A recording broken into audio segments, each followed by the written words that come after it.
What's this all about? Okay, it's muted. I don't want it to be muted. Every one of us leaves a footprint. Cows too. They eat grass and other tough fibrous plants and convert it to milk for the dairy products we thrive on. But the enzymes that help them digest also produce methane, and that's not so good for us. That is a bit blown out of proportion. Well, we were talking about farts and maybe smells, and now we're talking about cow farts. And well, today's show is special. Because methane is a greenhouse gas. Compared to carbon dioxide, methane's warming effect is quick and intense. That means reducing it begins to pay off immediately. Well, when they use a nice music and nice, graphic, it must be true, right? How can we do that? Meet Bovaer.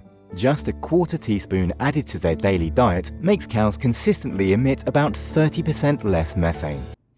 I had some trouble trying to pronounce that. Bovaer.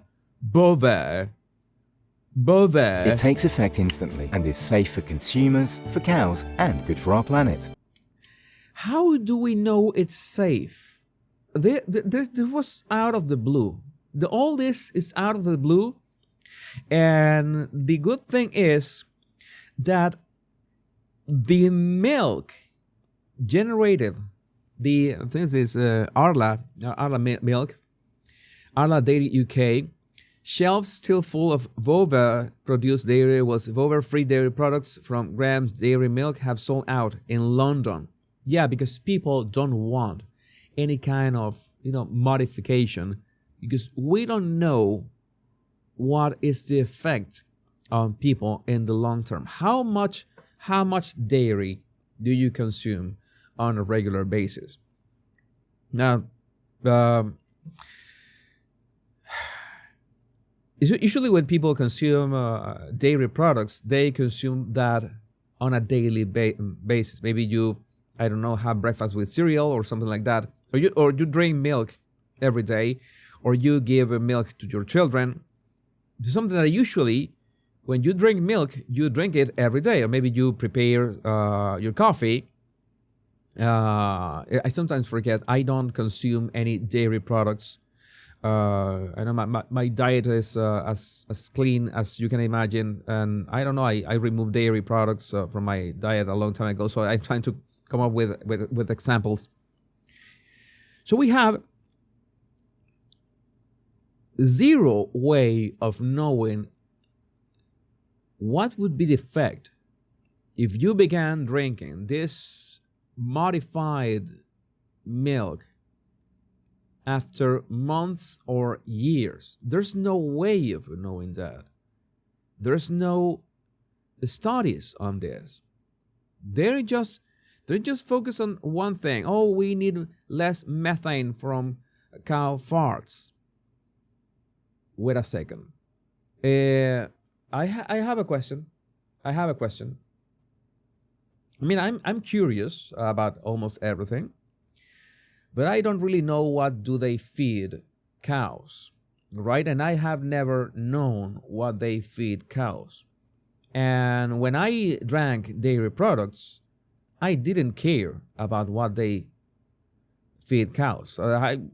I was not interested in cow food. What did they eat? I like at all. And I eat cows, by the way. But now I realize, why is it so important that you have to mention that you're adding something to the cows, food, so that they fart less? Is this some kind of, virtue signaling? Just for virtue signaling?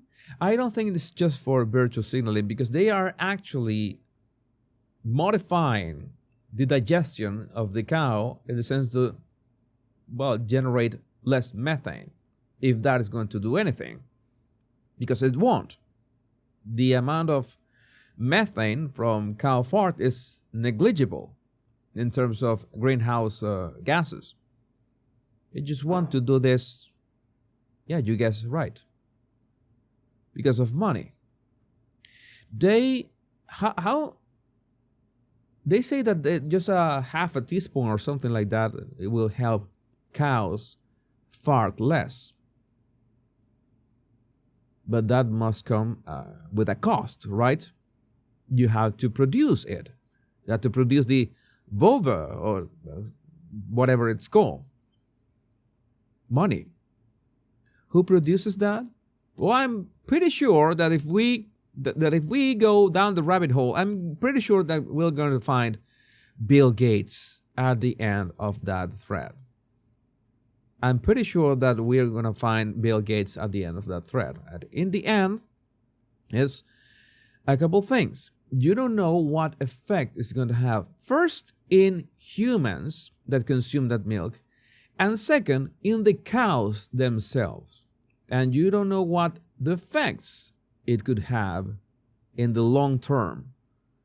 So many things here, and they're looking at things as not a system. I've told you many times, you have to look at everything as a system. You cannot just say methane bad because, okay, maybe you don't eat meat.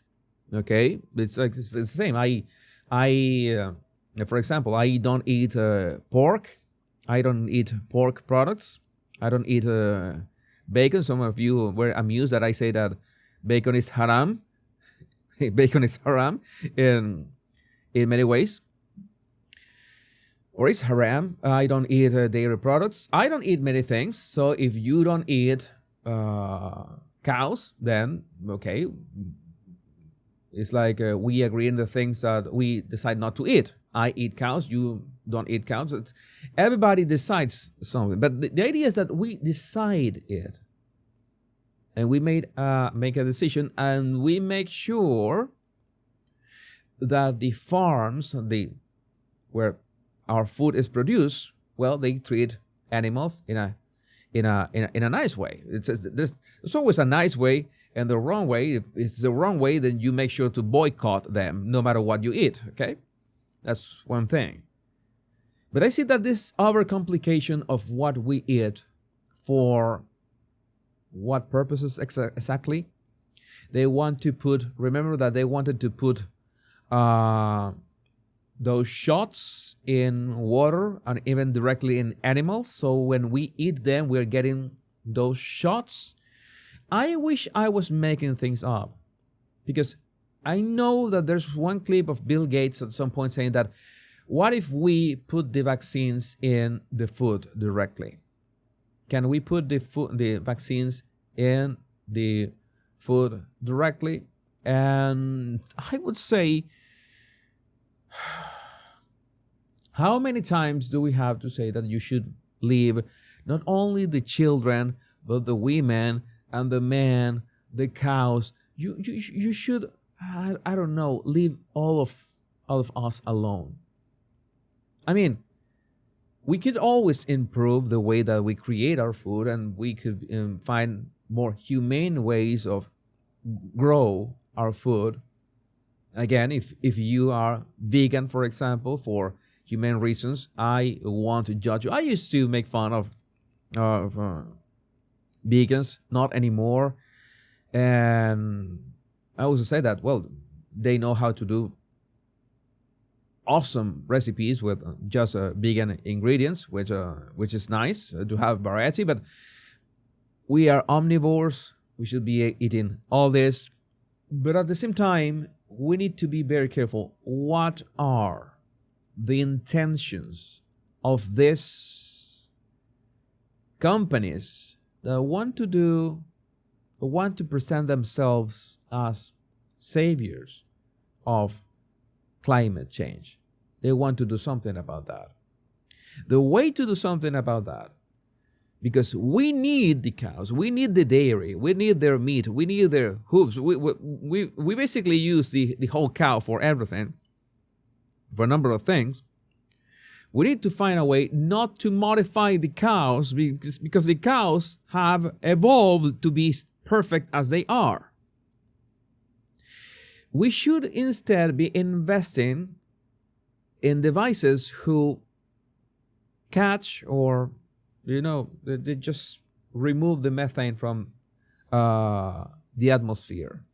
And we're already working on devices that catch the carbon monoxide out of the atmosphere, and you can process it. That is the way that we should be doing. And in terms of energy, you already know that I'm an advocate for nuclear power. Where's all that? Oh, no, you know what? It's much faster if we just give the cows something to eat so they fart less. And it will be cheaper, right? To make. And it would be nice to charge for that a lot, because there are a lot of cows, and a lot of cows will have to eat that daily so they don't fart. Nice business. Ongoing business. Giving the cows something to eat. There are always going to be cows. You will always have to give them something to eat. So you always have to produce the product. So you will also have profits every single month. But if you create these devices, you invest in these devices that remove the methane and the carbon monoxide of the atmosphere, oh, that is not as profitable. That is not as profitable. How bad? No, we prefer the solution. We prefer the solution that is more profitable to us. It sounds familiar, like vaccines during the pandemic. I'm not going to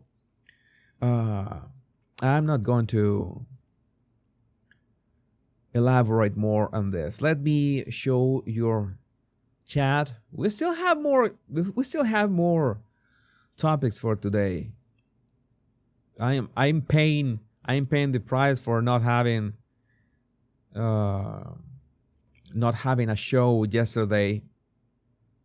And I'm sure that you don't complain. You're not complaining, right? You like these long shows. These longish shows. Long shows should be 3, 4, 5, 6 hours. That is what a long show is. That is a long show. A manly 5-hour show. Maybe we will be there at some point. But again, I want to do so many things. Let me see.